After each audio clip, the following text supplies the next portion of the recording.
오늘날 우리 시대를 좀먹고 더불어 사는 공동체를 파괴하는 위협하는 위험한 가치관들이 많이 있는데 그 중에 하나가 이기주의라고 하는 이 가치관입니다.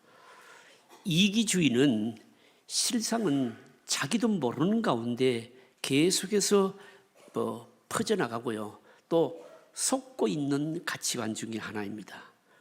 예를 들어서 나 혼자 편하고 나 혼자 많이 가지면 잘 살 수 있을 것이다 생각하는데, 그러나 다른 사람이 살지를 못하면 역시 나도 살 수가 여러분 없습니다. 그래서 이 이기주의적인 가치관은 자신이 죽는 줄도 모르는 가운데 몰락하는 가치관이 바로 이기주의입니다. 그만큼 바로 무섭다는 겁니다. 여러분, 이런 이기주의가요, 영적인 부분에도 있습니다. 하나님의 사랑은, 하나님의 구원은 차별이 없고 우리 인간의 머리로는요 다 이해가 되질 않습니다. 그런데도 불구하고 내가 받은 하나님의 사랑, 내가 얻은 하나님의 구원은 참 놀랍다 생각하지만, 다른 사람이 하나님의 축복을 받고 하나님의 구원을 받는 데에는요 배아파하고요 시기하는 마음이 있다라고 하는 겁니다. 이게 겉으로 표출되지 않고 우리 마음속에 꽁꽁 숨어 있는데, 이게 딱 겉으로 표출이 되면요 이상한 몰골로 나타나게 되는 겁니다. 오늘 이 본문이요 바로 이 영적인 편협한 이기주의가 겉으로 표출이 돼서 이상한 몰골로 보여주는 바로 그런 장면입니다. 여러분, 아주 난감한 광경입니다. 누가 그랬는가 하면 선지자가 그랬다라고 하는 겁니다. 요나서는 전체가 4장으로 되어 있는 바로 짧은 바로 이 말씀 아닙니까? 이 요나서 4장은요 니느웨 사람들이 한꺼번에 집단적으로 회개하고 돌아온 것에 대해서 이게 너무 못마땅해서 요나 선지자가 하나님께 막 항의 섞인 기도를 하는 내용입니다. 그러면서 하나님께서 바로 이 요나의 항의 섞인 기도에 답변을 하는 내용인 겁니다. 여러분, 요나 선지자 하면 여러분 뭘 생각하시고 기억하십니까? 물속에 뱃속까지 들어갔다 나온 사람, 그러면 그건 불순종한 사람 아닙니까? 그런데 나중에 물고기 뱃속에 들어가서 죽는 경험을 하고 나와서 다시금 순종한 위대한 선지자, 그렇게 말합니다. 틀린 것은 아닙니다. 요나서가 3장으로 딱 끝나버렸다면 그게 맞는데, 이 요나서는요 마지막 4장을 딱 첨부하고 있는데, 이 요나서 4장이 요나서로 하여금 바로 다른 성경과 달리 요나서 되게 만드는 부분인 겁니다. 그러니까 이 4장 부분에 와서 이 요나는 하나님께 불순종하기 이전보다도 더 악한 모습으로 하나님께 화를 막 내면서 역사에서 사라져버리게 되는 겁니다. 놀랍게도 성경은 밝고 긍정적인 측면들만 기록하지를 않습니다. 성경은 정직한 책입니다. 그 속에서 하나님의 구속 행위, 인간의 반응, 사실대로 그대로 기록합니다.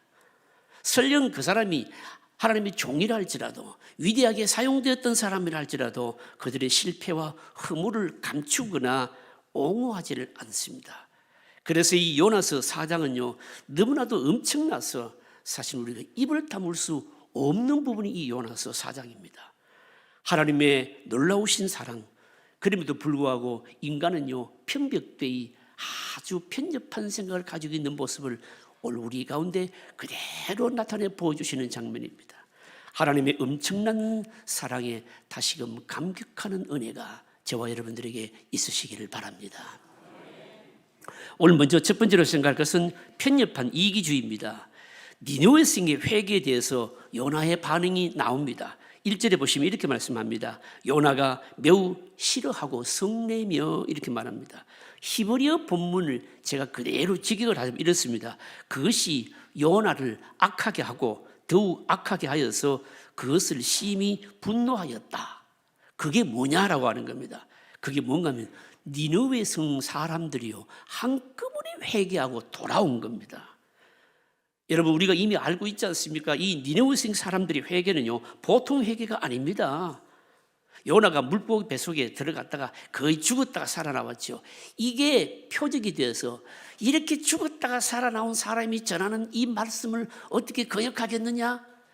그게 표적이 되어서 요나가 전하는 심판에 관한 메시지를 듣고 니느웨 사람들이요, 그냥 사람들뿐만 아니고 앞부분에 보시면 짐승들까지 한꺼번에 회개하고 돌아오게 되는 겁니다. 이걸 우리가 선교학에서는요, 집단 개종, people movement 그렇게 표현합니다. 이런 회개는요, 이렇게 전 국가적으로 집단적으로 회개하고 돌아오는 경우는 그렇게 많지를 않습니다. 여러분, 구약 성경을 보시면 아수르가 어떤 나라인지 잘 알지 않습니까? 참 포악하고 잔인한 민족이었습니다. 종교도 대단히 음란한 종교였고요. 그리고 힘을 가지고 있었는데, 이 아수르는 북이스라엘을 바로 패망시킨 나라 아닙니까? 다른 나라를 침략할 때는요, 그냥 어떤 나라를 영토적으로 점령하는 것이 아니고 그 점령한 지역 사람들을 전부 포로로 다 잡아가 버립니다.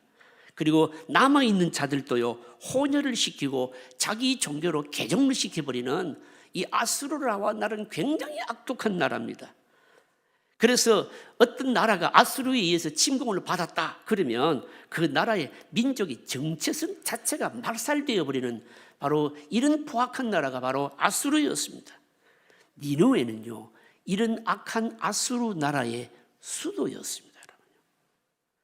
이런 악한 자들에게 하나님의 말씀이 바로 임했습니다. 그리고 또 하나님의 이 심판이 선포되니까 한꺼번에 집단적으로 회개하고 돌아왔는데, 그런데 요나가 이게 못마땅했던 겁니다. 이런 악한 족속들이 한꺼번에 하나님의 심판에서 제외된다, 못 참겠다는 겁니다.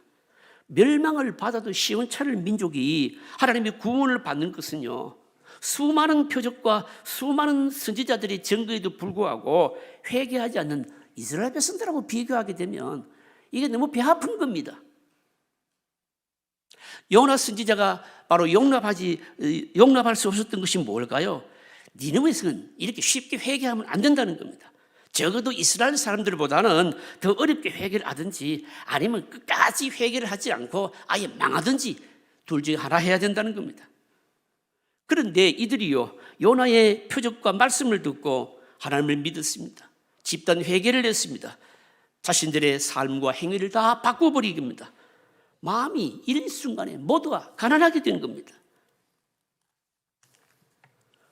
사랑하는 성도 여러분, 복음서를 보시면요, 예수님께서 마지막 날에 니느웨 사람들이 일어나서 이 세대 사람들을 정죄할 것이다, 예수님께서 누가복음 11장 32절에 그렇게 말씀하셨습니다. 이 세대 사람들이 누굴까요? 예수님의 직접적인 말씀을 듣고 기적을 행하시는 것을 다 보고도 돌이키지 않는 유대인들을 말하는 거예요. 그러니까 이런 자들을 향해서 니느웨 사람들이 일어나서 정죄를 할 것이다. 그러니까 니느웨 사람들이 이 회개와 여러분 하나님께 돌아오는 것이 바로 그만큼 놀라운 일이었다는 겁니다. 반면에 예수님 당시에 예수님으로부터 그렇게 능력이 있는 말씀과 그리고 주님의 행하심을 보고서도 믿지 아니하는 이 유대인들은요, 대단했던 겁니다. 여러분, 이런 니느웨 성 사람들이 회개를 보면서 우리에게 말씀하신 것이 뭘까요? 하나님이 하시는 구원 사역에 우리가 감동할 뿐인 겁니다. 사람의 마음을 바꾸시는 분은 하나님이십니다, 여러분요. 우리 생각에 아무리 완악하고 가능성이 없어 보인다 할지라도 성령께서 역사하시면요, 회개하고 누구든지 다 믿음을 가질 수가 있는 거죠, 여러분. 여러분, 그래서 우리는 영혼에 대해서 어떤 사람에 대해서도 낙심하거나 여러분 포기하지 말아야 됩니다. 어떤 사람에 대해서도 우리는 바로 선입견을 가지지 말아야 됩니다. 저 사람 안 돼, 저 사람은 지옥 가야 돼, 저 사람 절대 믿을 사람이 아니야, 이런 선입견을 가져서는 안 된다는 거죠, 여러분. 그럼에도 불구하고 여러분 보십시오. 오늘 이 요나가요, 이 니느웨 성 사람들이 집단적으로 회개하는 것에 대해서 이 못마땅해서 기도를 드리는데 이게 기도인가 싶을 정도입니다. 기가 막힙니다. 완전히 원망이고 막 저주를 내어 뺐습니다. 특히요, 하나님의 성품을 막 들먹이면서까지 니느웨 사람들이 회개한 것에 대해서 항의를 기도를 드리고 있는 겁니다. 그 항의 기도 내용이 2절 3절에 보시면 나옵니다. 핵심이 이런 겁니다. 주께서는 은혜로우시며 자비로우시며 노하기를 더디하시며 이내가 거시사 뜻을 돌이켜 장을 내리지 아니하시는 하나님이신 줄 내가 알았음이니이다. 여호와여 원하건대 이제 내 생명을 거두어 가소서. 사는 것보다 죽는 것이 내게 나음이니이다 하니. 이게 무슨 말씀입니까? 기가 막히지 않습니까? 이게 어떻게 기도로 할 수 있겠습니까? 무슨 말씀인가 하면 니느웨 성 같은 이런 원수 같은 악한 자들이 어떻게 이렇게 하나님의 자비하심이 나타나느냐? 항의입니다. 얼마나 못마땅했으면 자기 생명을 거두어 가달라 이렇게까지 기도하고 있는 겁니다. 여러분, 요나의 이런 항의 섞인 모습, 이 기도, 이런 태도가 우리에게 주시는 교훈이 뭘까요? 자기도 물고기 뱃속에 들어가서 불순종하다가 죽다가 살아난 경험을 체험한 사람 아닙니까? 자기의 용서에 대해서는요, 그렇게 감사와 찬양을 드렸는데 니느웨 성의 사람들의 용서에 대해서는 무엇 때문에 이렇게 분노를 느끼느냐는 거죠, 여러분요. 자기의 구원에 대해서는 그렇게 기뻐하던 자신이 요나가요, 니느웨 성 사람들이 구원받는 것은 왜 이렇게 못마땅해 하느냐 이겁니다, 여러분. 뭘 말씀하시는 것일까요, 여러분? 하나님은 여러분 나의 감정으로 하나님의 구원은요, 나의 감정이나 사상으로 이해할 수는 안 된다는 거죠, 여러분요. 하나님의 은혜는요, 누구도 독점할 수 없습니다, 여러분요. 하나님의 은혜를 독점하고 바로 우울감과 영적인 교만을 가지고 바로 있는 것이, 이게 바로 요나의 바로 속심성이었습니다. 사랑하는 성도 여러분, 우리는 영적 교만과 우울주의를요 조심해야 됩니다. 하나님의 구원은 우리의 감정과 세상을 초월하는 거죠, 여러분. 하나님을 머리로 이해하는 것하고 인격적으로 만나는 것은 엄청난 차이가 있습니다. 입으로는 은혜로우시며 하나님은 자비하시며 이런 고백을 하지만 실제적으로 삶을 통해서 그것이 인정되지 아니할 때 그것은 인격적으로 하나님을 안다고 말할 수가 없는 거죠, 여러분. 여러분, 이게 오늘 우리에게 주시는 교훈이 뭔가 하면 전도나 선교에도 이게 나타난다는 거죠, 여러분요. 타 문화권에 우리가 선교를 할 때 경계해야 되는 것이 뭔가 하면 영적인 이기주의입니다. 여러분, 영혼 구원은 나의 형편과 조건에서 출발하는 것이 아니라 하나님의 요구에서 출발하는 겁니다. 이 무슨 말씀인가 하면 재정적인 여건이 조금 허락하니까 선교를 하고 이런 게 아니라는 겁니다. 선교나 사람 영혼 구원하는 이 일은 하나님의 명령이기 때문에 하나님의 요구에서 출발한다는 겁니다. 여러분, 그래서 이 전 세계의 타문화권에 선교를 하는데 선교 전략들이 참 많이 있지만 가장 훌륭한 선교 전략은 믿음 선교입니다. 페이스 미션입니다, 여러분. 기도와 사명을 가지고 빚진 자의 심정으로 그냥 하는 거죠, 여러분요. 한국 교회가 자꾸 물질로 선교하다 보니까 코로나를 거치고요, 그 이전에도 무슨 조금 재정적으로 어려우니까 그만 선교를 그냥 포기해버립니다. 코로나 이후에 나타난 아주 뚜렷한 특징 중에 하나 아닙니까? 그러면요, 여러분, 영혼 구원하는 선교의 본질로 흐리지 말아야 됩니다. 여러분. 사람의 영혼을 구원하는 것은요, 전적으로 하나님이 하시는 일입니다. 우월 문화권, 우월 경제권, 우월 축복권을 가지고 선교하는 것이 아니라는 말씀입니다. 선교는 선교지 뭘 주는 게 선교가 아닙니다, 여러분요. 물질을 주고 믿음을 주고 문화도 지식도 주는 것 선교라고 생각하는데 사실은 선교는요, 빚을 갚는 거예요, 이게요, 여러분. 무슨 빚입니까? 내가 받은 사랑, 내가 얻은 이 구원에 대해서 말입니다. 빚진 자의 심령으로 사랑을 나타내는 것이고, 그리고 구원을 전하는 것이고, 이게 바로 선교입니다, 여러분. 그런 의미에서 오늘 우리 요나를 통해서 우리에게 주시는 이 영혼 구원에 대한 어마어마한 도전이 있다는 것을 우리는 다시 한 번 더 깨달아야 되는 겁니다. 둘째로 생각할 것은 선지자적인 비관주의입니다. 요나 선지자가 니느웨의 회개에 대해서 이토록 거부감을 가진 이유가 뭐겠느냐라고 하는 겁니다. 자기 백성들, 그러니까 이스라엘 백성들은 회개하지 않는 이 완악한 마음에 대한 일종의 바로 비관주의입니다. 선지자적인 비관주의, 프로페틱 페시미즘입니다. 여러분, 이게 성경에 굉장히 많이 깔려 있습니다. 구약 성경을 보십시오.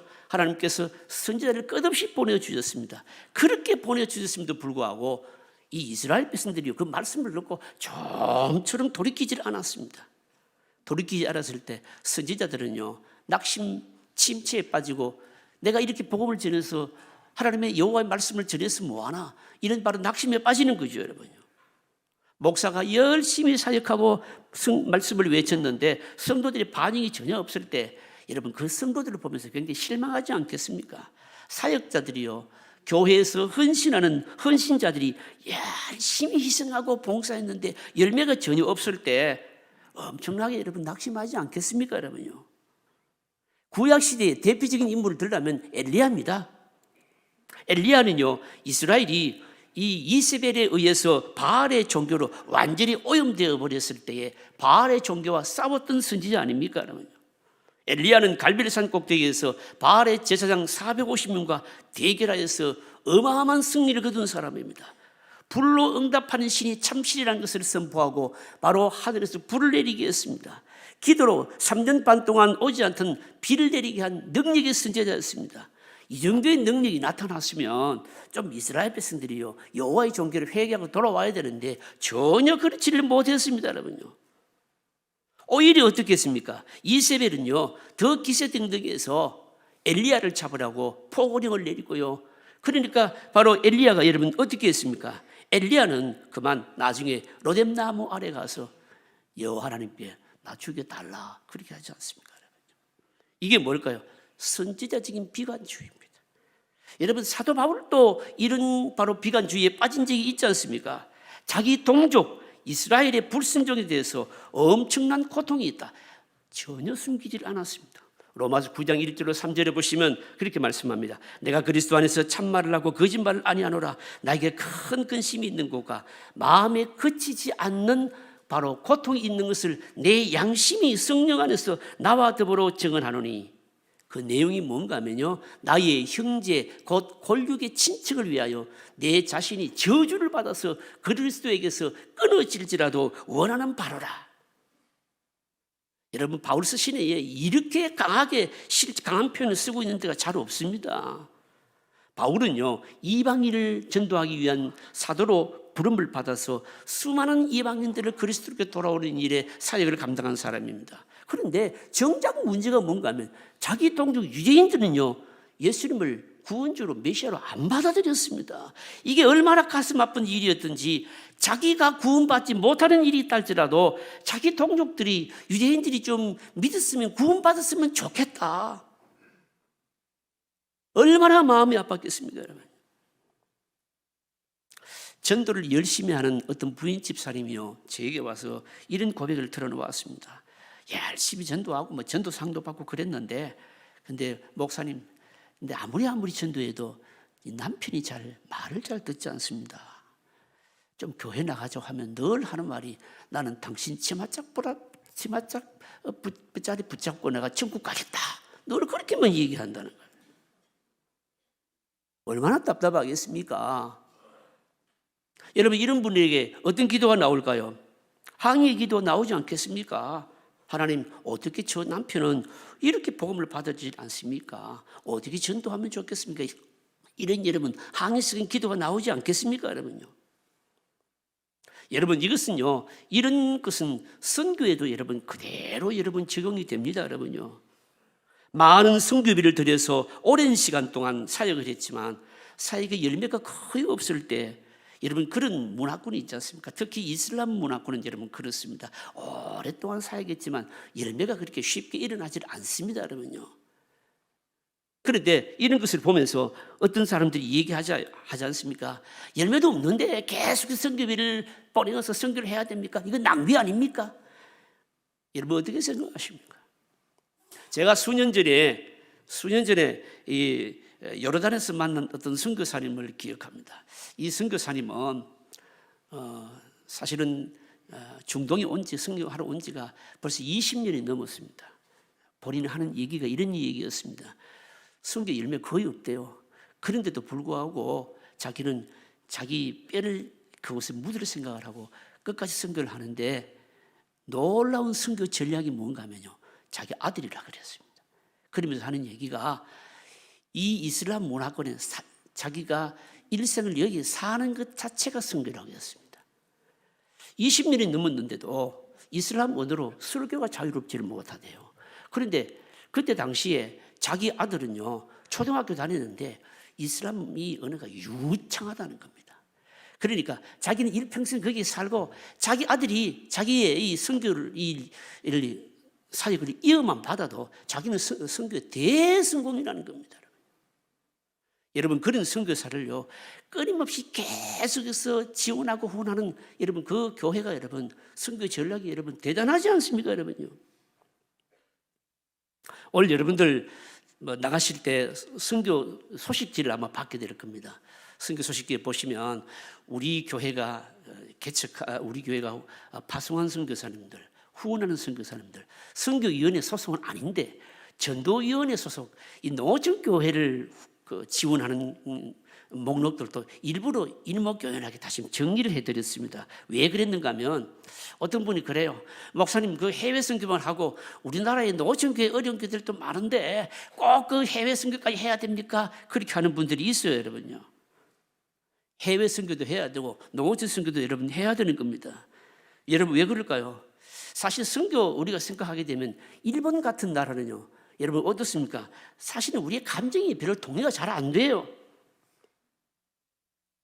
김정은이 같은 저런 정권들은요, 악한 정권은요, 저 빨리 멸망해야지, 저 사람들을 믿어서 구원시켜야 되겠다, 구원받았으면 좋겠다, 이런 마음이 솔직히 잘 안 일어나잖아요, 여러분요. 이게 바로 뭡니까? 우리 생각과 하나님의 생각의 차이라는 거죠, 여러분요. 하나님의 부르시면요, 하나님의 구원 계획은 차별이 없으십니다. 열매가 없더라도, 결과가 좋지 않아도, 여러분, 우리의 생각과는 달라도 뭡니까? 우리가 낙심하지 말고, 여러분, 조건 없이, 편견 없이 전해야 된다는 거죠, 여러분요. 이게 바로 뭡니까? 선교. 이걸 바로 이 요나 선지자를 통해서 우리에게 주시는 여러분 교훈입니다, 여러분요. 그래서 여러분, 선교는 영혼 구원하는 일은요, 뭔가 하면 빚진 자의 심정으로 해야 되는 겁니다. 오늘 셋째로, 마지막으로 생각할 것은 편애 없으신 하나님의 사랑입니다. 요나 선지자가 니네웨 사람들이 회개하고 돌아온 것에 대해서 이 정도로 너무너무 어마어마한 거부감을 가지는 또 하나의 이유가 있는데, 그 이유가 뭔가 하면 하나님의 은혜가 값싸게 이방인들에게 차별 없이 주어진다, 바로 이게 안 받아들여졌던 겁니다.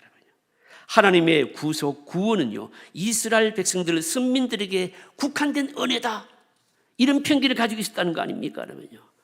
다시 말해서 요나는 폐쇄적인 국수주의적인 정통 사상을 가지고 있었습니다. 자기 나라만, 유대인들만 구원받아야 된다는 겁니다. 하나님의 보편적인 사랑의 속성, 모든 민족들이 차별 없이 다 구원받아야 된다, 이걸 바로 몰랐다는 겁니다. 머릿속에 얼마나 뿌리 깊이 박혀 있는 바로 일종의 편견이었던 겁니다.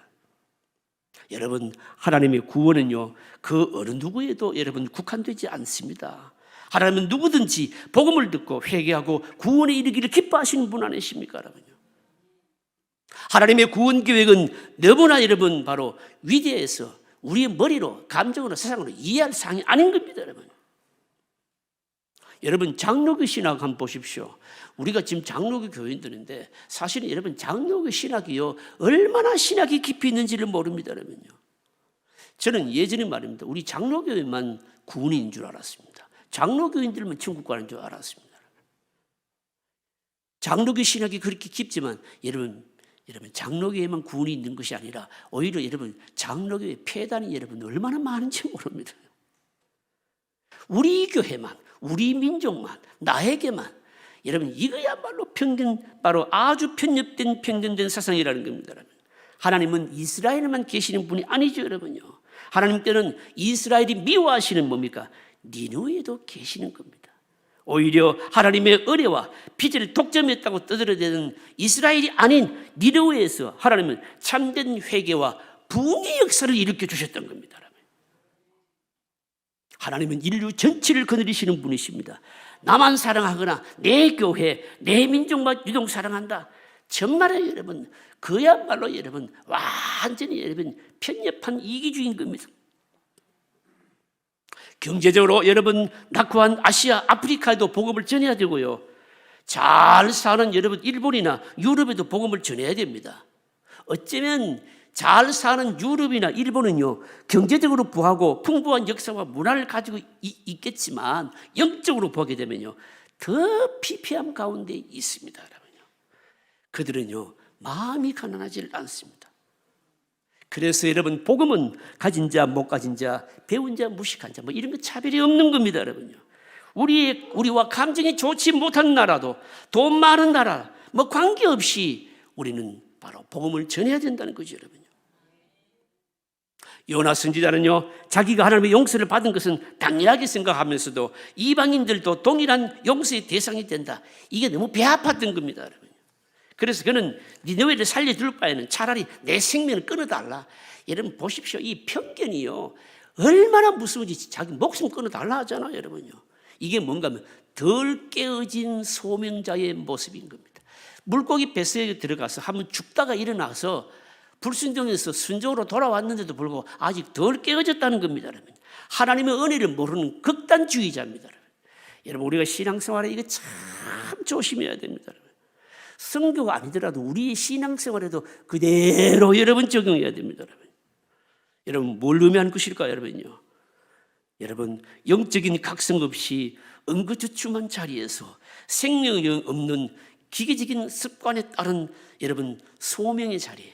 예를 들어서 우리가 뭐 목사도 마찬가지고 장로도 마찬가지고 선교사도 마찬가지고 어떤 사람이든지 간에 하나님의 놀라우신 이 구원에 대한 것을 깊이 이해하지를 못하는 생명이 없는 기계처럼 습성에 따라서 소명을 감당하려고 하는 사람들은요, 누구든지 이룰 수가 있다는 거죠, 여러분요. 완전히 덜 깨어진 자들인데 하나님께서 완전히 깨어져야 됩니다. 요나를 어떻게 깨뜨리신지 그건 알 수가 없어요. 왜냐하면 요나서 4장은 요로 딱 끝내버리고 그 이후에 답이 없기 때문입니다. 그래서 여러분요, 요나는 굉장히 위대한 선지자이기도 하지만 그 끝이 어떻게 되는지 우리가 알 수가 없습니다, 여러분. 사랑하는 성도 여러분, 니느웨 성의 사건은요, 우리에게도 일어날 수가 있다는 거죠, 여러분요. 내가 이해할 수 없고 그리고 인정할 수 없는 일을 하나님이 행하신다, 이렇게 느낄 때도 여러분 있습니다, 여러분요. 그때도 뭡니까? 우리는 하나님을 원망하거나 우리가 하나님을 불신해서는 안 되는 겁니다, 여러분. 왜 그럴까요?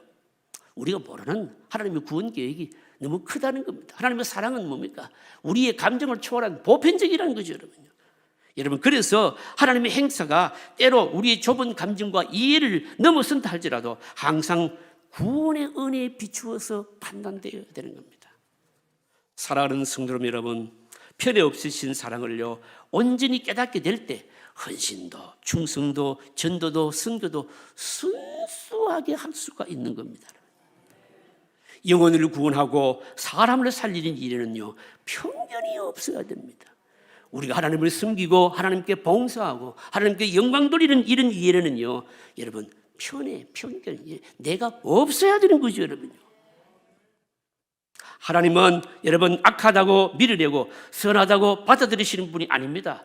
선한 자나 악한 자나 유대인이나 이방인이나 가리지 않고 다 사랑해 주시는 하나님만이십니다, 여러분. 우리는요, 우리 마음 한구석에 사실은 요나 같은 심보를 딱 가지고 있는데, 여러분 이거 깨뜨리지 않으면 여러분 하나님의 은혜의 풍성함 못 누립니다. 하나님의 크신 구원의 역사, 하나님의 놀라운 하나님의 하시는 바로 승리의 역사를 이루지 못합니다, 여러분요. 여러분 요즘 도시교회를 한번 보십시오. 제가 볼 때는요, 배가 불러도 너무 부른 것 같아요. 너무 교만해진 것 같아요, 여러분. 전도를 하는데 자기 신분과 어울리는 사람들만 전도하겠다는 겁니다. 전도를 해도 자기 수준과 맞아야 전도하겠다는 겁니다. 여러분, 우리하고 하나님하고 얼마나 다릅니까, 여러분요? 하나님의 품은 너무너무 넓어서 이 세상에 모든 악한 죄인들, 어떤 흉악한 죄를 범한 자들에도 다 받으시지 않습니까? 이 하나님을 생각해야 된다는 거죠. 하나님은 그들에게 여전히 관심을 가지시고 소중한 존재로 보고 계신다는 겁니다. 여러분, 혹시 이기적인 생각으로 믿음 생활하고 계시고 이기적인 생각으로 봉사 충성하고 계시고 전도하고 선교하고 계신다면 생각을 바꾸시기를 바랍니다. 남을 사랑하는 것도 어쩌면 여러분 이기적인 동기가 얼마나 많은지 모릅니다, 여러분요. 하나님은요, 여러분 우리가 하나님을 위해서 뭘 했을 때 그 보고 하나님 우리 사랑하신 거 아닙니다, 여러분요. 하나님은 우리의 존재 자체를 사랑하셨거든요. 회개하고 돌아오는 자 누구든지 다 받아주십니다, 여러분. 오늘 우리는 선교 주일로 지키고 그리고 다음 세대를 생각하는 주일로 여러분 지킵니다. 세계 선교 다음 세대 여러분 양육하는 일, 여러분 이런 거는요 조건이 아닙니다. 마땅히 해야 되는 일입니다.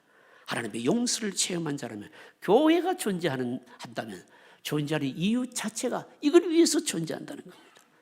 여러분 우리의 마음을 더 넓히기를 바랍니다.